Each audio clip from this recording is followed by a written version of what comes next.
Donald Trump has just issued what may be the most aggressive financial ultimatum ever directed at a neighboring ally in modern North American history. Standing before cameras, brushing aside decades of partnership, he demanded that Canada hand over $2.8 trillion.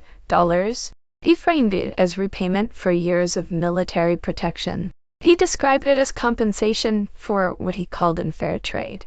He delivered it as an ultimatum. He attempted to box Canada in. He believed pressure would crack them. But Prime Minister Mark Carney did not flinch. He did not shout. He did not unleash a midnight social media tirade. Instead, he calmly reached for the one pressure point Washington hoped he would ignore.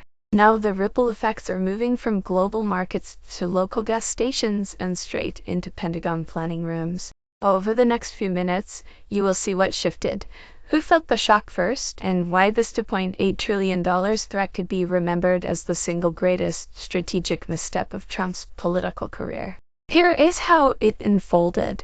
Late this week, Trump stepped to a podium and sent a shockwave through the global economy. He demanded that Canada pay the United States $2.8 trillion.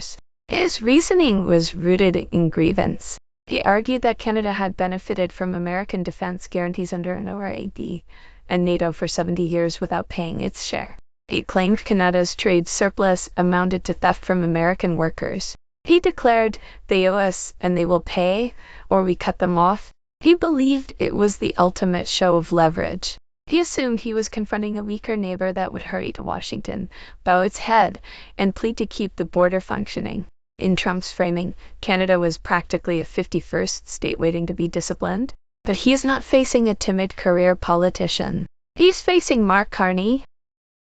Carney is a former central banker who spent years at Goldman Sachs, guided Canada through the 2008 financial crisis, and was later recruited to steer the United Kingdom through the turbulence of Brexit.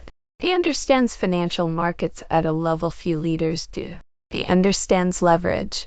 More importantly, he understands where America's quiet vulnerabilities sit. Reports indicate the White House expected Ottawa to panic.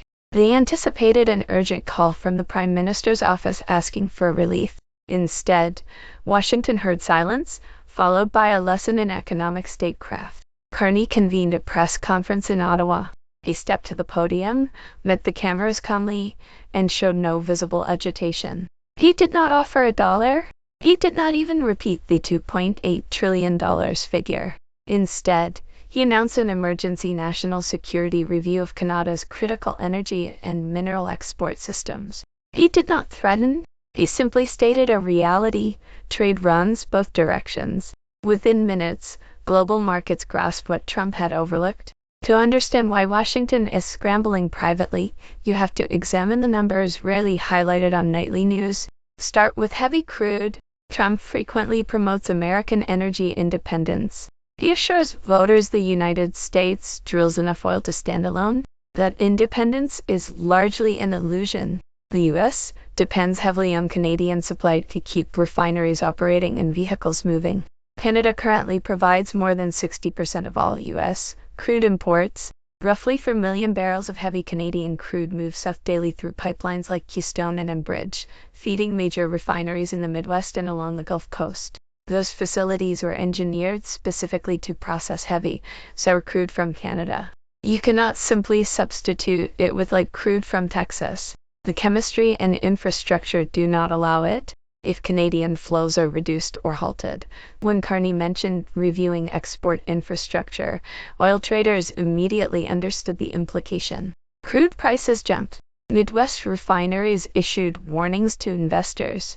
A 15% slowdown in Canadian supply could push gas prices in battleground states like Michigan, Ohio, and Pennsylvania up by $1 per gallon within days. Next, consider critical minerals. Trump demanded $2.8 trillion in part to justify U.S. military spending. Yet the American military cannot manufacture key systems without Canadian resources. The United States holds roughly 1% of global uranium reserves. Canada holds about 10 times that, and its ore is vastly more concentrated. Canada supplies roughly a quarter of the uranium feeding U.S. nuclear plants. Then there is nickel, essential for jet engines and naval armor. America operates a single active nickel mine in northern Michigan, but it lacks a completed nickel refinery. The raw material is sent to Sudbury, Ontario for processing before being sold back to American defense contractors. If Canada restricts critical mineral exports under a national security framework, segments of the U.S. defense supply chain stall. Then there is electricity. Canada accounts for about 85% of U.S. electricity imports. States like New York, Minnesota, and much of New England rely heavily on hydropower generated in Quebec and Ontario. Trump issued a financial demand, but Carney controls infrastructure that powers homes, hospitals, and schools in the American Northeast. Should Canada impose export controls on electricity, a single component can cross the U.S.-Canada border multiple times before final assembly, disrupt that flow, and assembly lines in Detroit freeze. Analysts downgraded auto stocks. Investors sold shares. The spreadsheets revealed a stark reality. The United States imported roughly $400 billion in Canadian goods last year. Massive tariffs or ransom-style demands do not punish Canada alone. They tax American consumers and threaten American jobs. Trump brought a megaphone to a knife fight, and Canada is holding the blade. This explains why Trump is losing control of the narrative and facing unease within his own party. His brand revolves around dominance. He believes that escalating threats eventually force submission. It is a real estate tactic: pressure hard, threaten to walk away, and wait for the other side to concede. But you cannot bully a sovereign nation that anchors critical segments of your economy. You cannot evict a country. Trump escalated with the demand Canada cannot and will not pay. If he retreats, he risks appearing weak. If he doubles down, he risks triggering an energy shock and supply chain disruption ahead of midterm elections. Watch the cause and effect unfolding. He issued the $2.8 trillion demand. Canadian energy firms paused cross-border investments. U.S. supply chains grew cautious. Logistics companies began stockpiling.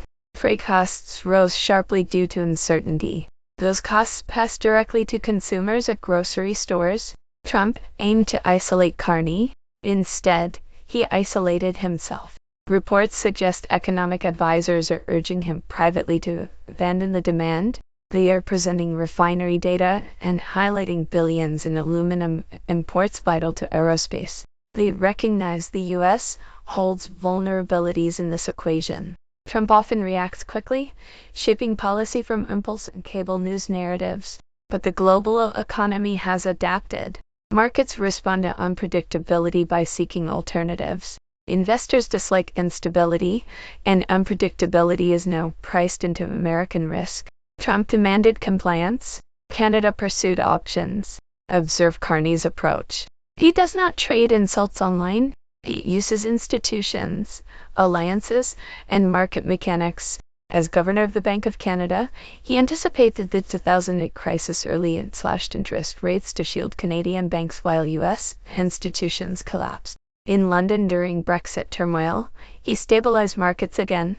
He understands how to handle populist threats without amplifying them.